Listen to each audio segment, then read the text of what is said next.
Les frères du Togo sont tellement enthousiastes. Oh, parlant du Togo, il y a une main qui a été levée au début venant de Dominique. Dominique, débloque ton micro. Vous m'entendez? Très bien, Dominique. Oui, on a eu un souci de coupure de courant ici, donc c'est pourquoi notre poste est éteint. Allô, vous m'entendez? Oui, on t'entend. Moi, je n'ai même pas remarqué la coupure de courant chez vous. Ils ont coupé, c'est pourquoi. Il y avait deux postes, donc il y a l'autre qui est éteint. Donc, Ouais. et nous rendons grâce à Dieu, M. Togo, et merci beaucoup, Père Georges, pour vos encouragements. Grand merci, que l'Éternel Dieu vous bénisse abondamment. Amen, Et amen. euh, pour commencer, et je pense qu'au début, vous avez parlé des enfants, je pense que c'est Piatoki. Je pense qu'il y avait les enfants réunis, je pense que c'était Piatoki. OK, ouais. Ouais. Et c'est la femme du frère Mathias avec ses enfants. Donc, nous glorifions le nom de l'Éternel pour ça. OK. Et c'est une sœur vraiment qui soutient son mari. Prions beaucoup pour elle. Donc, nous glorifions le nom de l'Éternel pour ça. OK. Et bon, si j'ai levé la main, c'est pour rendre grâce à Dieu, pour glorifier son nom qui nous a bénis ici dans l'église du Togo et l'église de notre Seigneur Jésus à travers le monde entier parce que il nous a fait grâce en nous offrant un don de parler en langue. Donc, je vais aller vite. Donc, c'était le mercredi passé. Euh, J'étais couché en haut au niveau de la dalle. Donc, chez nous, bon, ma maison, il y a une dalle. Donc, j'ai fait une petite dalle. C'est là-bas que je me couche parce qu'en bas, il fait un peu chaud. Donc, j'étais couché et puis, bon, souvent, moi, dans mes sommeils, j'aime mettre la lecture de la Bible en audio ou bien un enseignement. Ouais. L'enseignement, soit c'est des enseignements, soit c'est l'enseignement du Père. Donc, quand j'écoute à un moment donné, je me couche un peu tôt.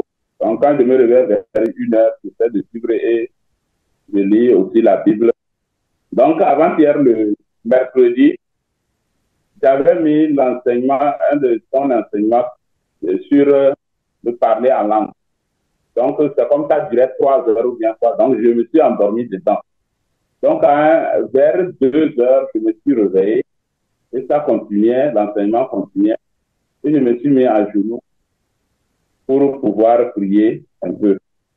Bon, sans oublier, et bon, je rappelle que quand on devient chrétien, nous tous, on aspire à avoir le don de parler en langue. Mhm. Donc, j'ai prié plusieurs fois, mais après, j'ai laissé tomber.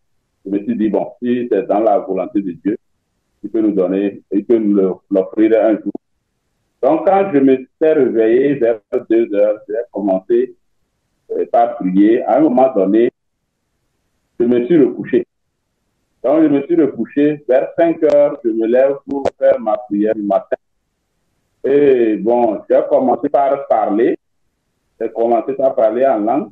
Mais à un moment donné, je me suis dit, non, je vais descendre. Il ne faut pas que comme je suis au niveau de la dalle, peut-être que je peux déranger les autres. Donc, je suis descendu, je suis rentré dans la chambre et je me suis agenouillé et j'ai continué par prier. C'est à 5 heures, ça. J'ai commencé par prier et en même temps, j'ai commencé par parler en langue. Je parlais en langue. J'ai commencé doucement, je ne voulais pas réveiller madame, mais à un moment donné, je ne pouvais plus me contrôler. J'ai commencé par parler, donc j'intercédais, il y avait combat dedans, il y avait des lamentations, je pleurais, je parlais. Parce que, donc, quand madame a entendu ça, elle s'est réveillée, elle s'est mise à genoux, elle a commencé par prier, intercéder en même temps. Donc, au même moment, il y avait, bon, c'est elle qui peut dire ça, il y avait toutes les langues, le chinois, le japonais, le cambodgien, tout ça, là, le Hausa, toutes les langues. Donc, j'ai commencé à 5 heures, je finissais vers 7 heures. Bon, vers 7 heures même, je me disais que s'il y a d'autres on a dit qu'ils ont parlé jusqu'à 6 heures de temps. Pourquoi pas moi? Si ça va aller à 6 heures de temps, il n'y a pas de souci. Mais au même moment, j'étais inquiet parce que je devais amener la sœur Cecilia à l'école, puisque je vais avec elle. Je suis au CHU, elle est au campus là-bas au CHU. Au même moment, je me disais, oh, si ça va être là. Donc, je ne pouvais même plus m'arrêter. Je me disais, bon, ça n'a qu'à aller, ça n'a qu'à couler. Si même si c'était à 10 heures, 11 heures, il n'y a pas de problème, on peut aller. Donc, c'est pour glorifier le nom de l'Éternel, pour cette bienfait immérité. Puisque dans le parler en langue, même je pleurais, même je disais, bon, pourquoi moi, bon, est-ce que c'est possible que ça soit, parce que d'autres même sont plus dignes que moi, donc je ne faisais que pleurer dedans. À un moment aussi, c'est des combats, il fallait combattre, je me lève, je combats, donc tout ça là.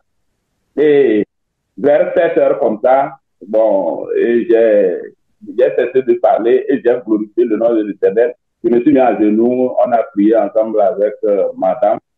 Donc, et je suis revenu au salon, comme il y a la sœur Agnès et ses 2 enfants. Nous prions le matin avant de partir. Et on a prié ensemble et je suis parti avec la sœur Cecilia. Donc, c'est pour rendre gloire à Dieu pour tous ces bienfaits immérités. On ne mérite même pas. Moi, je ne savais pas que ça serait de si tôt. Donc, je me disais que même si c'est d'ici 10 dans 5 ans, si ça nous donne, il n'y a pas de... Le feu qui nous a donné le don de connaître la vérité déjà, d'avoir cette foi, déjà, c'est déjà merveilleux. Donc, nous glorifions le nom de l'Éternel pour tout ce qu'il fait pour nous. Merci. Nous rendons grâce à Dieu pour ce grand témoignage. Vous savez, quand t'écoutant parler, je n'ai même pas un seul doute, un tant soit peu que ça ne vienne pas de Dieu. Il n'y a même pas un petit doute. Nous rendons grâce à Dieu, c'est un grand témoignage, un grand témoignage. Frère Dominique parle en langue 24 heures sur 24 heures. Soit Amen. débordé, enivré. Ça dit que, comme on dit, ne vous enivrez pas de vin sur la débauche, soyez au contraire remplis du Saint-Esprit. Ça veut dire que, de même que les gens s'enivrent d'alcool 24 heures sur 24 heures, soient remplis, parle en langue abondamment. Maintenant, quand tu es en public, parle dans le cœur. Ou alors par la voix basse. Des fois, Amen. Quand je suis en public, on voit seulement mes lèvres bouger. Ou alors je parle dans le cœur. Mais quand tu es seul, tu te balades, tu es seul, parle en langue abondamment des heures et des heures et des heures. Nous rendons grâce à Dieu pour cela. Et voilà comment Dieu vraiment t'a équipé. Et quand tu parlais, je me suis rappelé que dimanche, j'ai offert une parenthèse. Moi, je te supplie comment ça fait longtemps que je n'ai pas rappelé aux frères d'Aspiro par langue, mais je l'ai dit dimanche passé. Et c'est maintenant que je me rends compte que Dieu a voulu que je le dise. Et c'est un des... Vraiment, oh là là, c'est la preuve que tu es rempli du Saint-Esprit. Et nous devons tous aspirer, nous devons rendre grâce à Dieu vraiment pour toi, et frères, sœurs, dites-vous que ce qui est arrivé à Dominique peut nous arriver. Aspirons à recevoir le don du parler en langue, la puissance du Saint-Esprit. Quelqu'un lui a-t-il imposé les mains? Non. Il n'y a pas eu des pasteurs qui ont imposé les mains, il n'y a pas eu des attrapeurs, il n'y a pas eu tout ce cinéma où les gens tombent, crient. Il a reçu le parler en langue dans sa maison. Dieu lui a fait grâce d'être rempli de la puissance en haut et de manifester. Et voilà comment des fleuves d'eau vive coulent de ton sein, comme Jésus l'a promis dans Jean chapitre 7, verset 7 à 37. Des fleuves d'eau vive couleront de son sein. Il dit cela de ceux qui devaient recevoir le Saint-Esprit. C'est comme des sources d'eau vive. Regardez une chute qui coule, dont les langues est tuée. Et c'est les langues, soit des hommes, soit des anges, tu ne connais pas. Ça peut être le chinois. À un moment, tu as l'impression que c'est des langues. Et la langue d'aujourd'hui, ce ne sera pas la même langue que tu vas parler demain. Donc, c'est une diversité de langues. Comme dit 1 Corinthiens chapitre 12. Donc, Dieu soit loué pour ce grand témoignage. Vraiment, je vous assure que voilà les témoignages. Voilà les témoignages. Comme il disait, par exemple, que dans l'Assemblée, la repentance, la délivrance du péché, les dons du Saint-Esprit. Et Il y a des fois, quand les frères me disent, un frère ou une soeur me dit, j'ai reçu le Saint-Esprit, j'ai parlé en langue, à un moment, on essaie de prouver. Mais là, quand on voit la circonstance dans laquelle tu as reçu, je n'ai vraiment pas de doute, même un seul doute. Donc, Dieu soit loué pour cela. Nous allons terminer par un mot de prière. Justement, Dominique, vas-y et terminons par un mot de prière et on va se